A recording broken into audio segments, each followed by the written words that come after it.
привет! Сейчас у нас будет проходить курс по живописной росписи тортов и немножко пройдемся по основам. Мы изначально выбрали рисунок для росписи торта. Сегодня будем расписывать в технике жестовской росписи на темном фоне. Что нам понадобится для росписи? Нам понадобится крем, то есть творожный крем с сахарной пудрой, смешанный без сливок. Далее понадобится нам спатула, которой мы будем смешивать краски, и мастихины. Наша сегодняшняя роспись похожа с вами на роспись маслом, масляными красками по холсту. Тоже также мы сегодня будем с вами экспериментировать, рисовать. Поэтому мы можем вот эти мастихины разной формы купить в обычных художественных магазинах, кондитерских магазинах также они продаются. Сегодня остановимся на форме, пока будем расписывать торт поподробнее. Пока отложим их в сторонку. Далее, что нам понадобится? Красители, шпатель, тарелка, желательно белая, чтобы на ней было видно цвет. Итак, приступим. Сначала мы должны с вами сделать основу, является фон у любого рисунка. То есть сначала мы делаем основную часть фоновую, а потом уже на ней выделяем детали, которые идут на переднем плане. Берем крем, отсаживаем какое-то количество крема. И для фона у нас сегодня используется черный цвет и немного синего добавим туда, чтобы он был не чисто черный, а с оттенком синевы. Потом это будет видно на общем рисунке. По поводу красителей хочется уточнить. Красителей сейчас есть множество на рынках кондитерской индустрии. Важно помнить о том, что мы работаем как с акварелью, то есть как в живописи. То есть можно из одного цвета получить совершенно какие-то, смешивая, их тоже также можно смешивать между собой и получать какие-то новую гамму цветов. Вот. Не обязательно покупать все разновидности зеленого, например. Вы сами можете добиться этого эффекта, добавив какие-то белые краски там или... сейчас мы все в процессе увидим. Итак, мы делаем фон. С вами я сейчас добавила черный цвет. Смешиваем вот таким образом. Легче смешивать спатулой, а не лопаточкой. Сейчас еще добавим больше. Для того, чтобы цвет лучше перемешивался. Это намного удобней. И очень важно делать градиент какой-то, например. Также сейчас потом далее в цветах посмотрим. Градиент цвета, чтобы был. То есть переход от чисто черного к серому и так далее по цветам. Красители мы добавляем по чуть-чуть, то есть выдавливаем понемножечку, и потом уже в зависимости от того, какой нам цвет нужен, мы либо его добавляем, либо смешиваем с белилами, чтобы он стал светлее. Так. Я вот сейчас вижу то, что по гамме вот здесь у меня такой сероватый, а здесь более черный цвет. Это хорошо, потому что на нашей картине будет играть это все на фоне цветом. То есть переходом от более темного к светлому. Это очень всегда красиво. Также нам понадобится обязательно бумажное полотенце в работе. Спатулу не обязательно споласкивать каждый раз, то есть мы просто протираем ее бумажным полотенцем от цвета. Она достаточно хорошо протирается, даже чисто черный цвет. Так, в сторону. Теперь мы с вами решили то, что у нас фон будет не чисто черный, помните, да, об этом, а смешанный с синевой. Поэтому мы отделяем еще немножко крема и добавляем краситель такого вот темного цвета. И чуть-чуть поиграем. Можно взять немножко посветлее его же и их смешать. Итак, мы смешиваем, добавляем синеву. Вот, с одного, видите, края такой у нас цвет получается, а здесь темнее. И сейчас наша задача смешать эти оба цвета с черным. И потом мы синее будем добавлять, также можно, кстати, сюда даже добавить. Синее мы будем добавлять уже на фон, вот этот цвет, непосредственно на торт. Итак, начинаем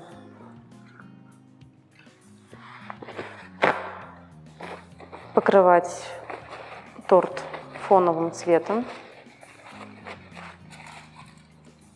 Что нам понадобится? Есть мастихин вот такой формы. Он очень хорошо делает мазки плоские и хорошо покрывает фон. То есть, например, я хочу, чтобы фон был где-то разной гаммы. То есть не одной, а разной. То есть я где-то добавляю совсем черный, где-то ухожу в синеву, какие-то мазочки.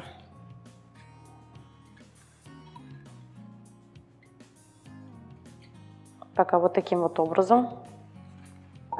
И далее мы с вами берем шпатель кондитерский и начинаем слегка вот такими вот круговыми движениями, чтобы был градиент, переход от синего к черному. Если, кстати, у вас останутся какие-то белые детали на фоне, это даже будет играть плюсом. Также оставляем какие-то мазки. Сейчас наша основная задача – это сделать фон. Фон может быть как общего цвета, как вы поняли, может быть какими-то элементами подфоновыми, то есть какие-то элементы цвета дополнительные. Интересно очень играть цветом, но иногда фон нужен чисто, лучше делать чисто на однотонном фоне. Вот. Но в данном случае это будет очень красиво играть на картине. Далее, что мы должны с вами сделать? Мы должны с вами обработать края торта. Для этого мы берем тот же мастихин и делаем вот такие вот движения, начиная, захватывая вверх. Такие вот.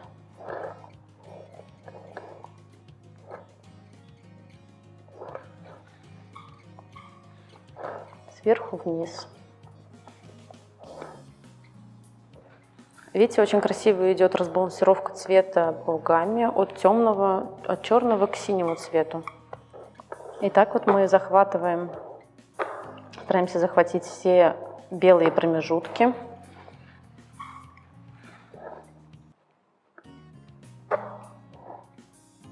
Чтобы фон был более единый. Проходимся еще раз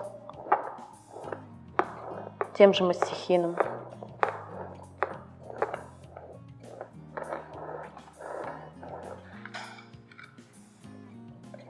Можно сделать более широкий мазок, чтобы у нас градиент цвета где-то сильнее у нас себя проявил переход.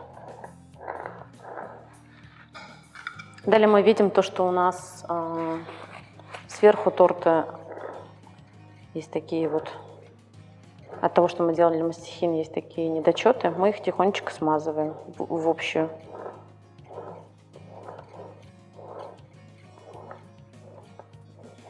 В общую линию.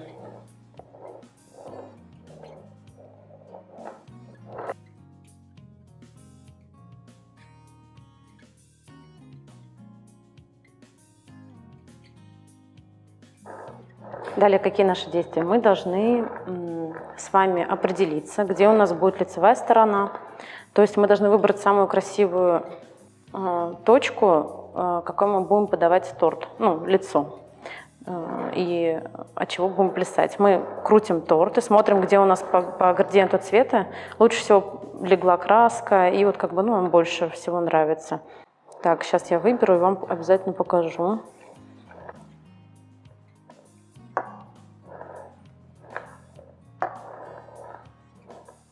Так, у меня, наверное, скорее всего, будет вот эта вот лицевая сторона, но я сейчас поверну к себе. Просто больше нравится, как упал цвет. Также у нас на картине есть элементы подфоновые. Это брызги синего. Вы потом посмотрите на итоговой картине. Итак, мы берем зубную щетку обычную и смачиваем ее водой. Далее нам понадобится диоксид титана, белый порошок. Немножко нас отсыпаем на тарелочку, на которой мы с вами мешали краски. Так, еще раз смочим. Макаем диоксид титана. И мы хотим с вами добиться синевы. Для этого мы используем, опять же, синий краситель. Синий краситель отсаживаем отдельной каплей. И далее макаем. Почему мы используем сначала белила, то есть диоксид титана, и потом уже синий цвет? Потому что у нас он лучше проявится, когда мы будем брызгать. Итак, начинаем брызгать. Брызги у нас идут вот по вот этому краю верхнему.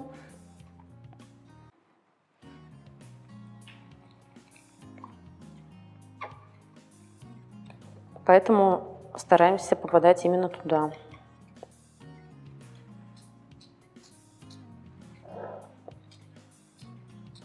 То есть это опять же является у нас фоном. Такие блики нам нужны для придания объема фону, каких-то новых деталей, вот, чтобы фон не смотрелся однообразно, а был какой-то элемент искусства, вкраплений. Так, далее продолжаем. Далее у нас пойдет основная работа.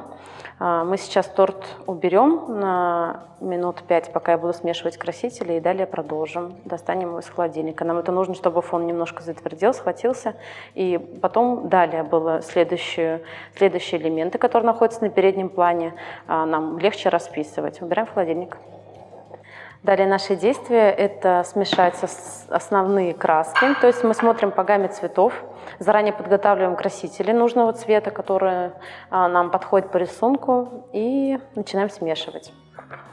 Принцип такой же, как мы действовали с фоном, мы отсаживаем какое-то количество, только изначально мы должны отсадить крем для белого цвета. Мы также берем, опять же, диоксид титана, немного насыпаем его в наш крем. То есть это нужно для того, чтобы мы потом смогли смешивать с вами, добавлять в цвета, и это действует как белило для гуаши. Смешиваем с диоксид титана. Добиваемся того, чтобы у нас все комочки диоксида титана растворились в креме. Если какие-то излишки остались, просто они будут в сторонке, и все. Итак, вот мы добились белого цвета. Вот, если посмотреть с этим кремом, видно разницу. То есть он такой желтоватый, а это белый-белый цвет. Далее идем по рисунку нами выбранному. У нас присутствует, получается, синий, также фиолетовые оттенки. Сначала смешиваем фиолетовый. То есть там без разницы, по вашему желанию. Также отсаживаем. В чем принцип смешивания цветов? То есть мы отсадили какое-то количество краски и какое-то количество крема, и очень важно во всех цветах делать градиент, то есть от светлого, от темного к светлому оттенку. Переход, потому что когда вы расписываете, очень красиво смотрятся не однотонные какие-то мазки, а какие-то то есть разбалансировка цвета. Так, мы видим то, что сейчас однотонно получилось, поэтому мы с вами еще добавим. Лучше опять же добавлять по чуть-чуть. Сколько-то отсадили. Вот видите, сейчас у нас получится такой разбаланс от темного к светлому. И там, где светлое, то есть мы берем эти белила, которые мы изначально с вами сделали, и добавляем в цвет. В итоге получился вот такой разбаланс от темного к светлому оттенку. Далее у нас есть другой оттенок фиолетового, сиреневого. Он такой более насыщенный, темный. Его тоже мы сделаем.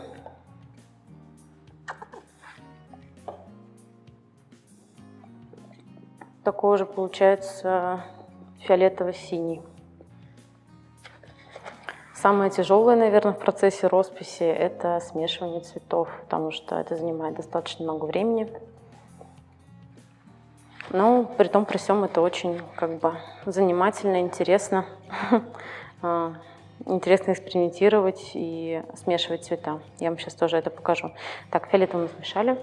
Далее переходим к синим оттенкам. Отсаживаем количество крема. Берем бирюзовый. Также делаем переход цвета. Принцип один. Его нужно совсем немного. То есть мы должны помнить с вами, что какие-то цвета, для каких цветов можно добавить совсем чуть-чуть красителя, а для каких-то прям нужно выдавливать. Лучше всегда выдавливать понемножку. Минимум красителя, затем как бы каждый раз добавляем. Сейчас бирюзовый. Мы добавляем бирюзовый белила.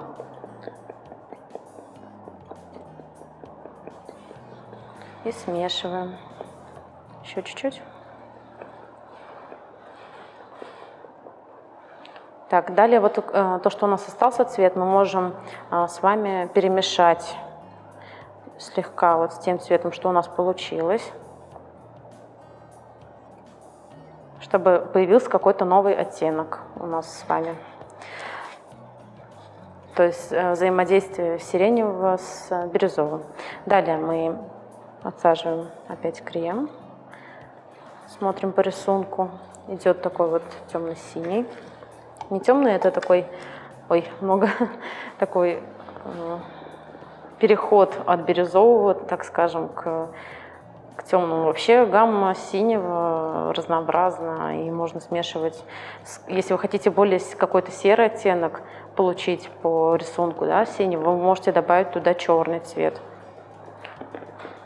Немножечко, чтобы он был такой серо-синий. Вот, это опять к слову о том, что не обязательно покупать кучу-кучу красителей разных цветов. То есть можно смешивать красители, которые у вас имеются, достаточно купить какие-то основные, смешивать их, и вы получите тот же цвет, не затрачивая деньги на другие красители. Добавляем также белила. Чуть-чуть.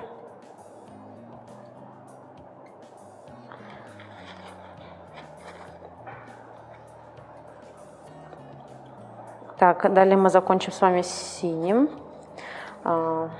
цветом, самым-самым насыщенным. Его совсем чуть-чуть с вами помешаем. У нас будет такая сине-фиолетовая гамма на этой тарелке. Так мы сделали с вами гамму фиолетово-синих оттенков. Далее переходим к другим. То есть мы берем другую тарелочку, я уже возьму поменьше, потому что основные цвета я уже перемешала. Далее мы берем с вами крем для остаточных оттенков, то есть который будет дополнять рисунок. Этими оттенками является у нас золотой. То есть обязательно надо смотреть, если вы работаете с флористикой. Сегодня мы работаем с живой флористикой. Я сейчас вам покажу цветок, который мы будем использовать по окончании. Даже положу его рядышком, для того, чтобы я понимала гамму цвета, которую мне нужно добавить в рисунок. То есть, чтобы этот цветок отлично вписался и гармонировал с нашей росписью. Нанесли золотой, также наносим, туда добавляем белила в золото. Так, далее мы с вами берем желтый цвет, его какие-то элементы, то есть этого желтого в рисунке у нас вот такой электрический желтый. Это у нас будет сердцевинка цветов. Вы можете открыть гамму цветовых сочетаний, и там уже будет легко понятно, какой цвет между собой гармонирует. Например, желтый очень хорошо гармонирует с синим, с фиолетовым. Это вообще идеальное сочетание является для желтого. Вот. Далее будет очень интересное сочетание. Мы смешаем с вами зеленый, получается такой вот он цвет авокадо. Возьмем отдельно, отсадим, это у нас для листиков будет. Чуть побольше. Будем по чуть-чуть прям смешивать. Очень красивый, благородный цвет. Зеленого тоже есть множество. Вот можно немножко уйти в желтый, чтобы всегда было интересный какой-то в рисунке подтон. И вот чуть потемнее. Далее мы берем с вами новый мазочек с кремом и берем коричневый, вот этот темный, темно-коричневый, уже капнул, отсаживаем какую-то небольшую, смешиваем и начинаем смешивать его с зеленым. И у нас получается такой цвет хаки, еще добавляем зеленого.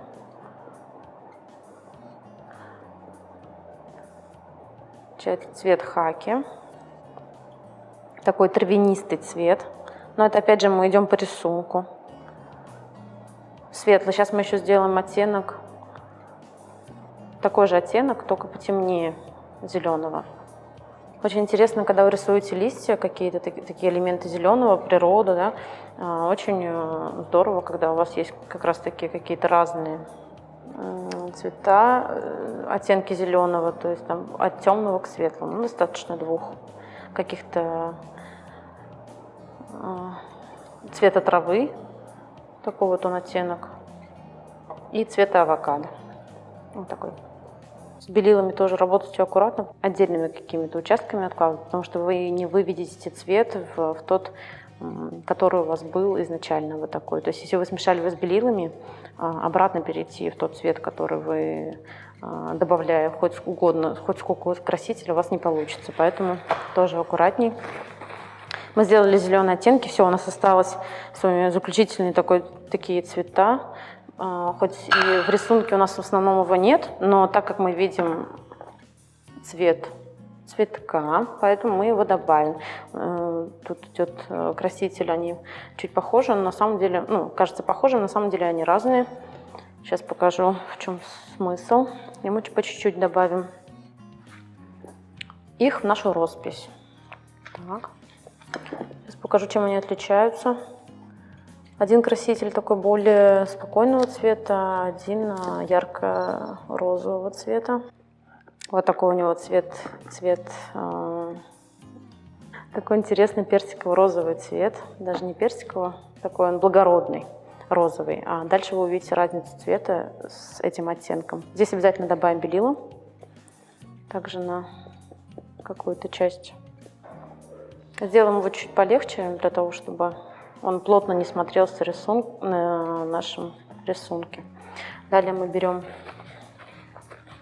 другой оттенок розового.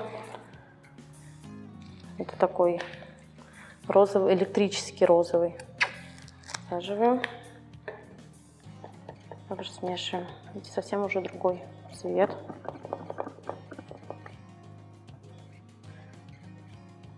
Чуть попал того цвета. Так, белый.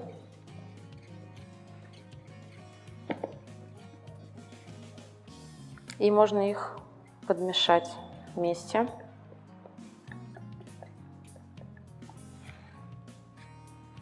Добавить опять же светлого. Также у нас вот здесь присутствует такой желтоватый.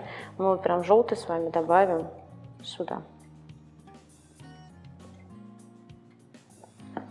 Вот. Получается такой близкий переход к цветку.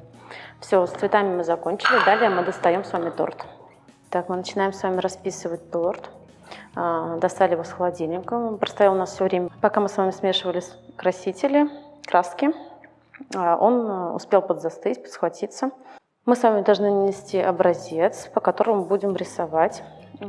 То есть какие-то очертить детали нашего рисунка. Сегодня мы будем расписывать с вами цветы, поэтому какие-то вот легкие такие, чтобы вместиться у нас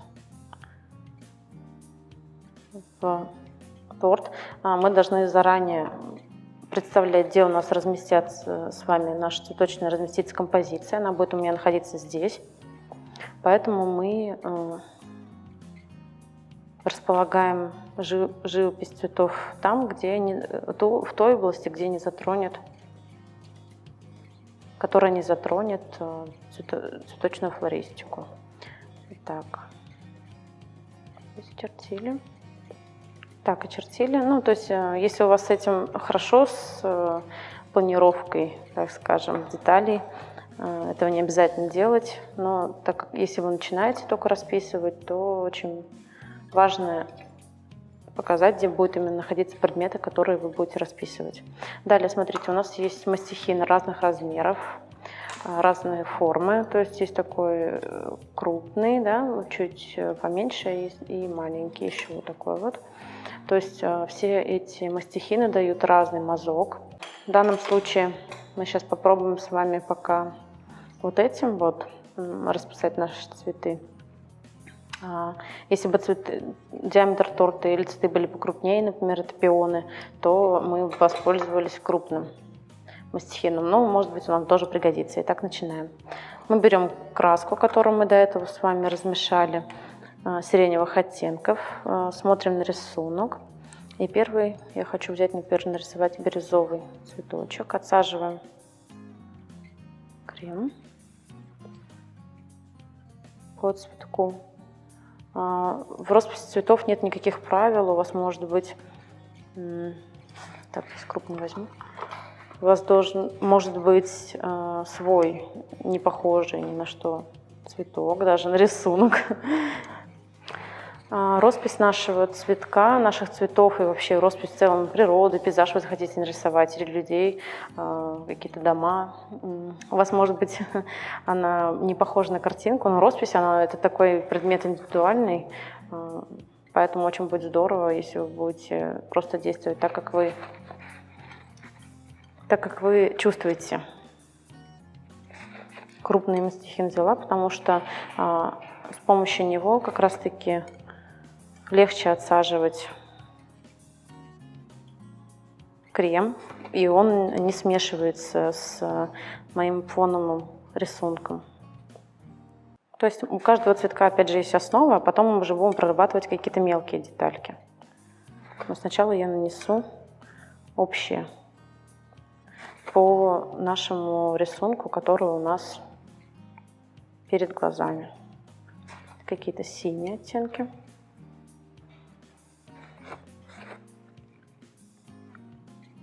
Далее желтые, которые мы с вами смешивали.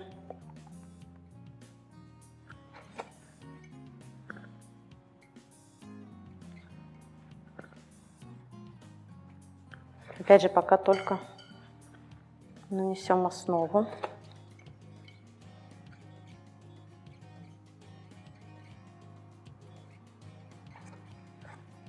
Смотрим по рисунку. Здесь у нас остается темное с вами пятнышко в середине.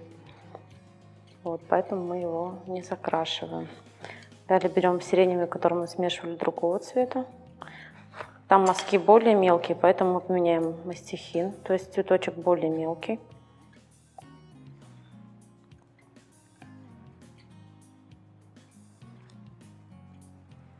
Более контурный.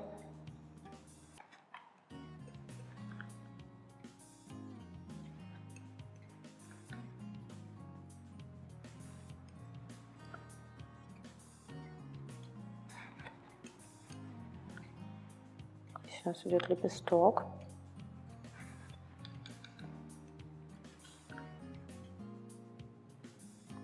Здесь у нас теневая часть.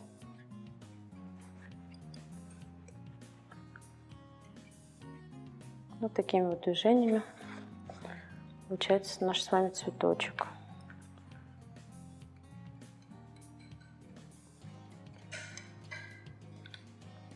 Не хватило золотого оттенка, поэтому мы добавляем белила и смешиваем, для того, чтобы проработать наш с вами цветочек золотой.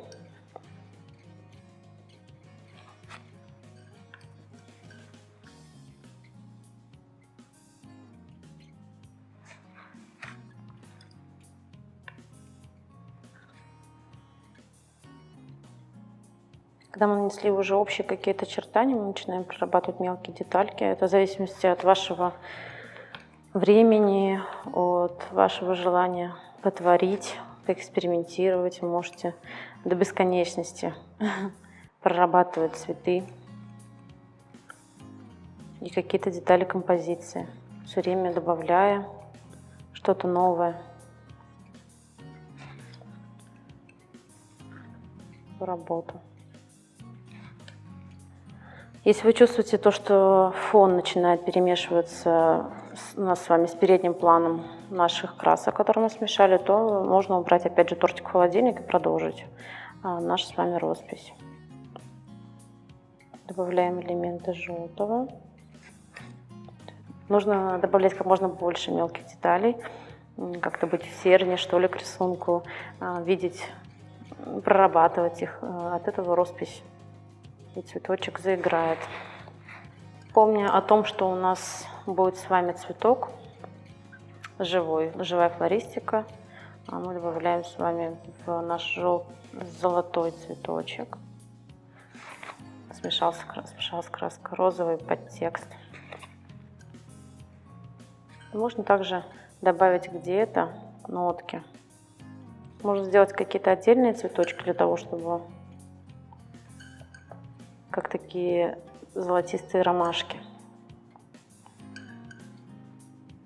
Для того, чтобы потом у нас цветочек наш с вами гармонично смотрелся. Отсаживаем.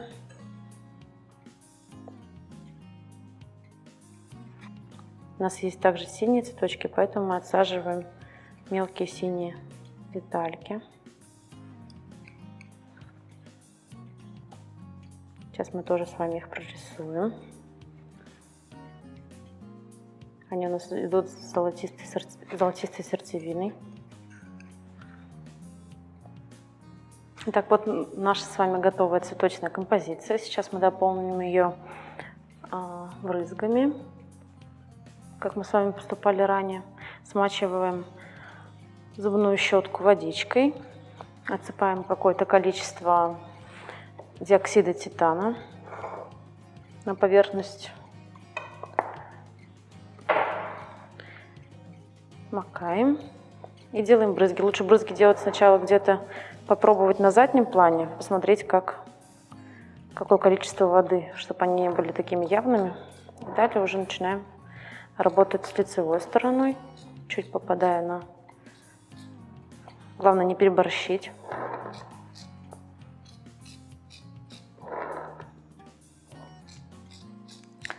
Наши вот брызги, они объединяют рисунок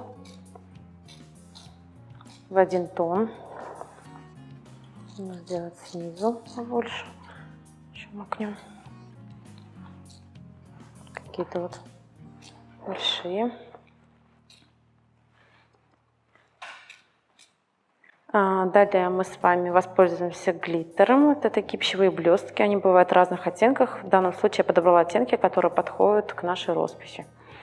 Но перед тем, как мы глиттер с вами нанесем, все-таки добавим флористику. Как мы добавляем флористику? Мы отрезаем, получается, хвостик у цветочка. Чуть-чуть его можно перед этим приоткрыть, раскрыть, чтобы он более был выражен. Так, берем фольгу, оборачиваем фольгой низ цветочка, чтобы у нас не было контакта с кремом и цветка. Чуть-чуть приоткрываем. Можно даже пару листиков оборвать и потом эти листики использовать непосредственно на торте. Далее мы с вами обговаривали то, что у нас цветы будут вот на этой местности находиться, поэтому втыкаем наш крем, немного раздвигая цветочек. Далее у меня тут еще есть какие-то элементы, поэтому мы их тоже добавим, цветочные. Очень красиво смотрится, когда не один цветок торчит, получается, а есть много каких-то элементов цветочных. Также оборачиваем фольгой. Смотрим можно смотреть по композиции, подходит ли нам тот или иной цветок данной композиции. Мы дополнили нашу с вами роспись флористикой, и сейчас я продемонстрирую, как работать с глиттером. Главное тоже не затмить роспись, и вообще у нас уже много всего, поэтому важно добавить прям совсем какие-то мелкие детали, отблески, не затмевая при этом роспись. То есть мы не... У нас есть вот ватная палочка, мы не дуем на нее, обычно мы дуем и обдуваем глиттером весь фон, всю фоновую поверхность торта. А в данном случае мы посыпаем какие-то мелкие детальки. У меня есть вот такой прекрасный, совершенно прекрасный цвет, перс, как наш цветок розовый. Его также можно добавить вот к желтому, даже посыпать на сам цветочек.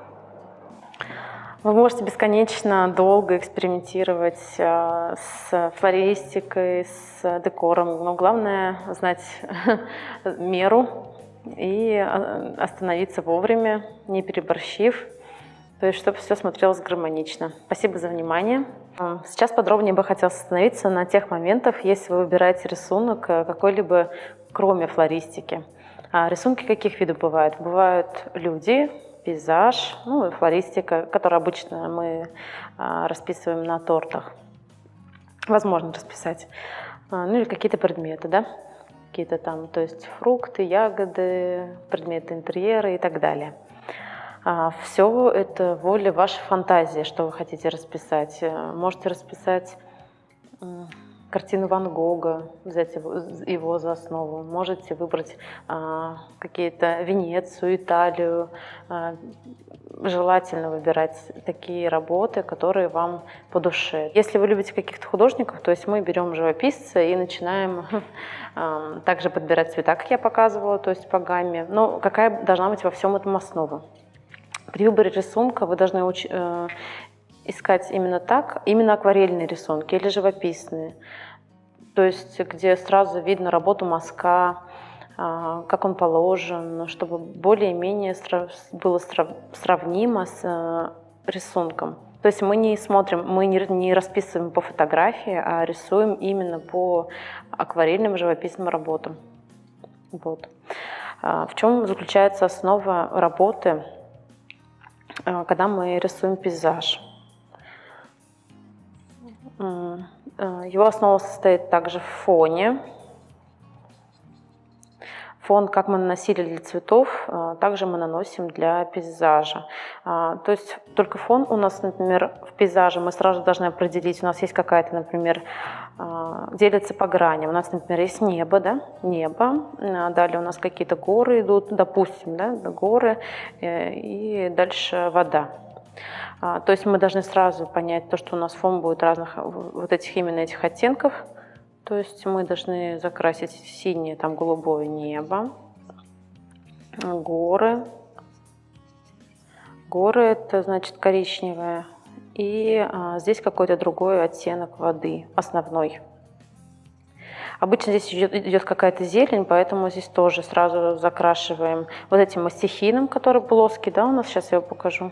Как я говорила, мы весь фон закрашиваем вот именно вот этим мастихином. То есть им очень удобно. Он может быть покрупнее, может быть, вам будет более удобно, но основу мы закрашиваем именно им.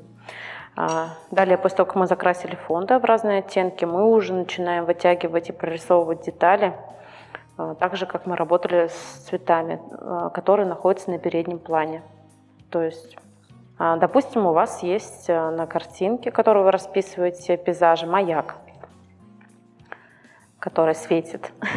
То есть изначально лучше всего будет фоном обойти стороной сам маяк.